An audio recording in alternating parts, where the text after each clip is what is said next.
So we're going to move to a whole different spectrum of potential harm from the use of AI.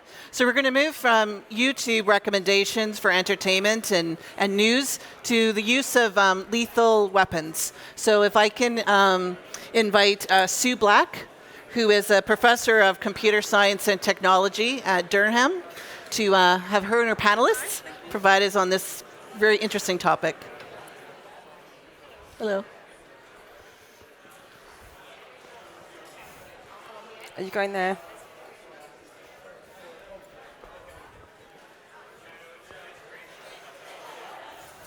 Right, you ready? No. No.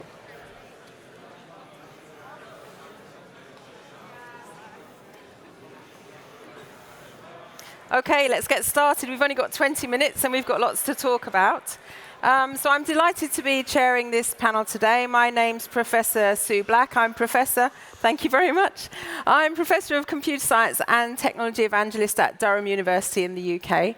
And I'm a software engineer by background, so this is not my specialist subject, but I'm very interested in AI and bias, and I'm really looking forward to speaking to our experts today. So that's a bit about me. Welcome, everybody. And I'm delighted that we've got Verity Coyle and Ioana Puskas, who are our experts today. I'm going to ask them, first of all, to just give a 30-second intro to themselves so that we all know who they are. Ioana. Thank you. Hello, everyone. Thank you for joining our panel. So I'm Ioana Puskas. I work with the UN Institute for Disarmament Research in Geneva. And in our work, we cover extensively the topic of lethal autonomous weapon systems. And I look forward to our discussion today. And hello, everyone. My name is Verity Coyle. I'm a senior advisor at Amnesty International. I have a focus on military security and policing, and we are very interested in the discussions around what we would call killer robots. Great. Thank you very much for the intros. OK, so first question for you, Ioana. What are we talking about when we're talking about lethal autonomous weapons, or laws, as they're called for short? What does that mean, just to make sure that everyone knows what we are talking about? Sure. Right. So lethal autonomous weapon systems, or laws, as the abbreviation goes, are essentially weapon systems that, once deployed, they can select and engage targets without any further intervention by a human operator. So essentially, this means that we're talking about targets that can track an object, and based on predefined signatures in the target signatures in the system, they can engage the target. Now, it may seem like a simple, and it is for the purpose of defining it, it's a simple definition, but actually it hides a lot of complexity, starting from the choice of adding lethal in front of it, which in itself creates more discussions about, which I'll probably get a time to cover later. But basically, the fact that we're talking about lethal autonomous weapon systems, not just autonomous weapon systems, in the UN debate has, in a way, narrowed the debate to the aspect of lethality of weapon systems. So it's a choice that some states prefer in order to make the discussion more focused, and in a way not include all weapon systems or all autonomous weapon systems in the debate. But I can come back to that later. So essentially, to remember is the fact that we're talking about weapon systems that engage with their environment based on sensors in their systems, and on predefined target signatures, they can engage targets. So are they weapons that we would have heard of already? You know, are there any particular names that we would have heard already that we would know? So the idea of laws, as they are defined and discussed now, do not exist as such, but we have a lot of autonomous weapon systems that in a way fit the definition. So loitering munitions, or different kinds of very, very sophisticated drones that can track a certain target, but they are, as of now and in the way they exist now, they are more rudimentary, and they have a lot of predefined rules of behavior. So they don't really engage so much with the environment, or in very limited ways. And for example, we can think of a weapon system that based on certain heat signatures, or on acoustic signatures, or on very specific kinds of signatures in a target, they can find the target, but it's very, very limited, and many of them are actually defensive now, so they are used for incoming missiles, or for basically for defensive purposes. So the laws that are in a way the capture the imagination of the advocacy world and even us at the UN, they don't really exist in the most extreme and fearsome way yet. Okay, that's great. Thank you. So Verity, over to you. Who's using them? Who's using laws and why?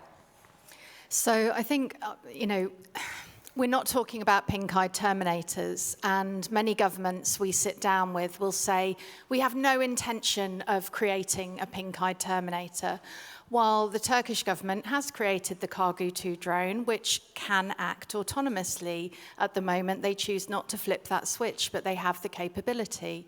A few weeks ago, we saw the creation and installation of a submachine gun using facial recognition on an Israeli checkpoint. Now, what are the data sets that gun is going to be using? Does it contradict the right to privacy, the right to life? The concerns we have about the potential development of these weapons are wide-ranging. We do not think that they can comply with international humanitarian law, and we think they are in contradiction of existing international human rights law. But we have a chance, and I think, you in this audience in particular have a role to play. Do you want technology and innovation that you produce to be used in the use of force? Do you want a machine to have the ultimate decision over life and death? Or do you believe that there should be human intervention, human in the loop, on the loop, however you want to describe it? Because that's something that you can specify going forward in all the sectors you work in. And I know I've kind of jumped off topic a bit there, but we're short on time. And I guess that's a key message I want to say today, is that this decision doesn't just rely on governments either deciding or not to regulate these machines. It comes down to each and every one of you also. Well, so then kind of playing devil's advocate to you. So we know that people get killed by friendly fire. Humans make mistakes as well. So what's wrong with a completely autonomous system? Absolutely. So will a machine ever have the intuition to make those decisions, to understand the complexity of a situation and to work in an ever-changing environment? There are some AI-powered weapons that we do not have an issue with. They work in a different way on different targets. What we're really talking about is that taking of human life aspect. And yes, humans will make mistakes, but then there's accountability, there's a chain of command, there are rules of war that are followed in many circumstances, and that gives us confidence in those systems. Is a machine going to be taken to court? Or, is it the developer that developed the software? Is it the commander that actually sent that drone or other item off into the battlefield? Who is it that will ultimately be responsible? And so I think Ioana was saying that sometimes they can be used for defense as well as attack, if that's the right terminology. Have you got any idea what kind of percentage that is? I mean, are they mainly for attacking, if that's the right term, or mainly defensive? Ioana? So at the moment, so first of all, again, laws in the strictly sort of semantic ways that they are discussed and defined in the debate do not exist. So when we talk about autonomous systems, they are obviously prevalent in defense for the moment. So you have, for example, in even the Iron Dome in Israel, which was got a lot of media attention. I think it was last year or 2 years ago. It has obviously a lot of autonomous functions because it has to respond so fast that a human operator could potentially not be as quick in responding as a system that detects a threat and it automatically fires back within less than 10 seconds. So, of course, there's a lot of defensive use. Now, the discussion that we see more and more is that as AI is progressing, it is embedded more and more in critical functions of a weapon system. So we're not talking just about navigation, which has been there for a very long time, but more and more in sophisticated ATR, so the automatic recognition of software recognition.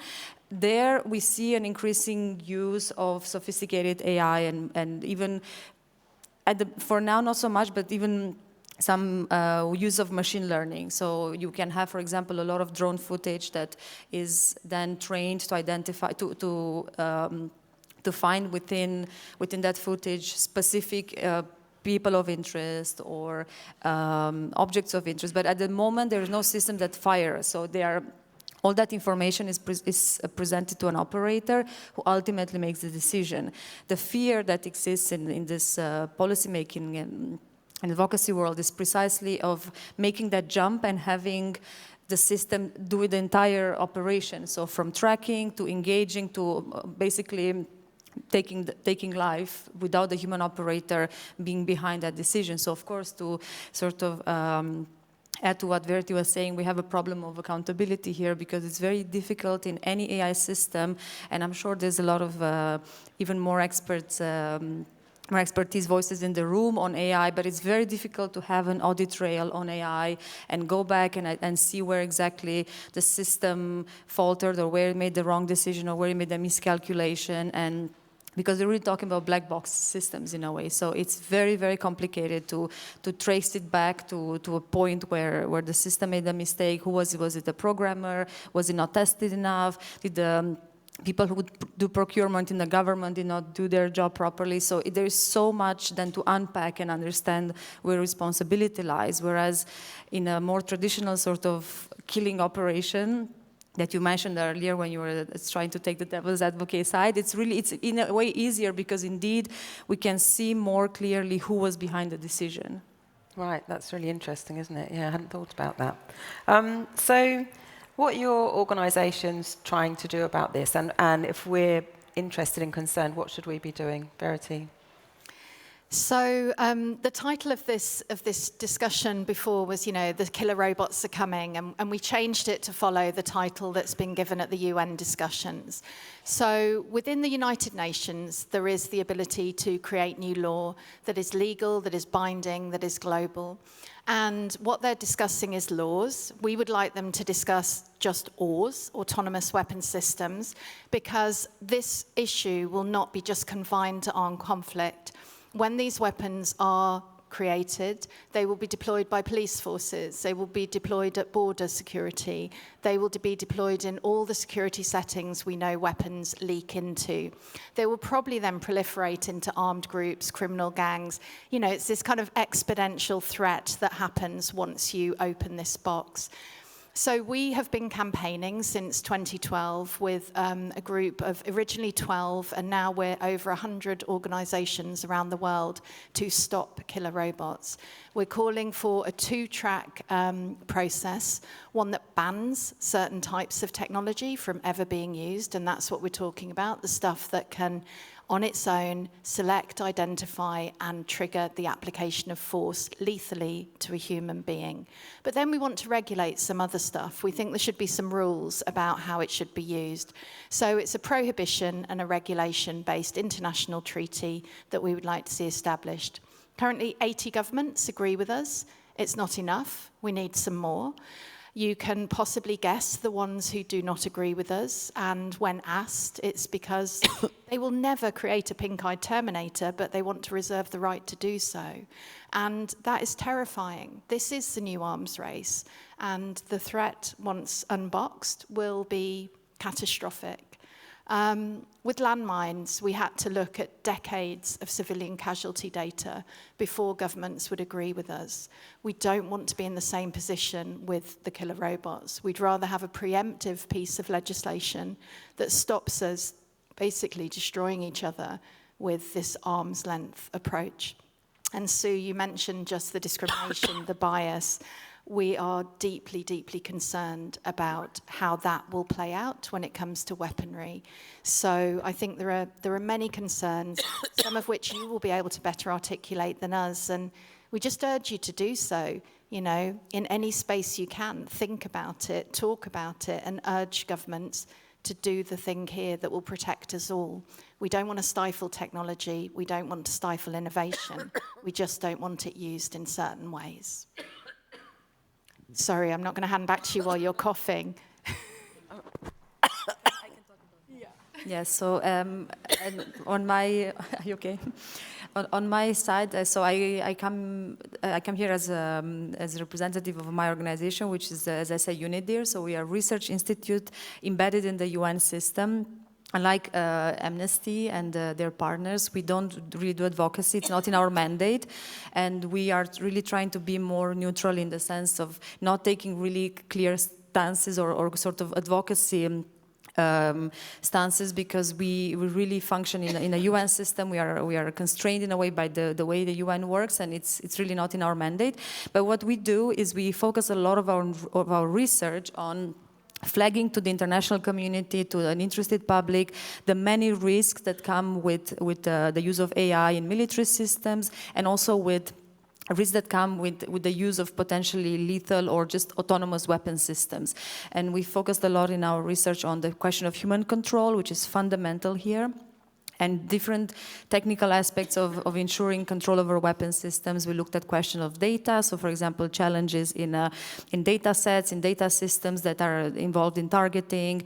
We've also looked a lot at questions of the black box and understanding questions of explainability, of a predictability of these systems, which are fundamental when we discuss about the systems we are about to deploy. And our contribution basically is more in the form of research and alerting the international community to the many, many risks that come with these weapons, and really taking them very seriously. Sorry. I chose a good time to have a coughing fit. Any questions, please, from the audience?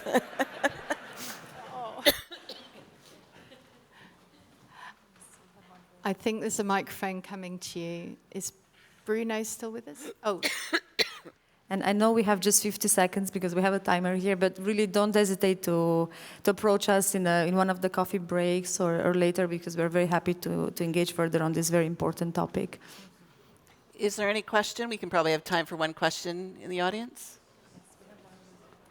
Sorry? We have a question. Okay, perfect. Thank you. Just a quick one, probably the obvious one, is the preemptive approach to kind of legislating against this before it happens is obviously logical, I think, for most people.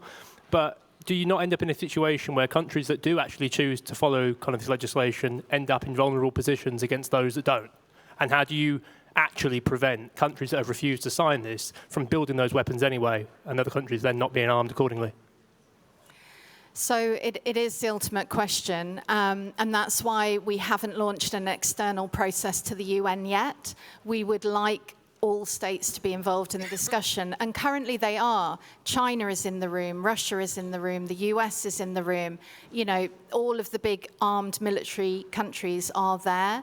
So we would like to proceed in that way, and I think there is still the opportunity to do so. So it's a negotiation between states. It's one that they obviously want to have, and they want to have that dialogue with each other. China has said it would like to see regulation in this field, and things are moving. So with more pressure, with more scientists and technologists telling their governments that they think this would be useful too, we'll move it forward at a quicker pace. So thank you. Oh, did you want to respond? No, it's okay. It's okay. Okay. So thank you so much, Veridiana and Sue. This was a very interesting conversation, and a lot of the concepts that relate on responsibility around lethal autonomous weapons apply universally across a lot of AI applications. So there's a lot to learn, and I know that this has been a long-standing issue that's been around for a long time. So hopefully we can see some movement into addressing it. So please, a round of applause for our panelists.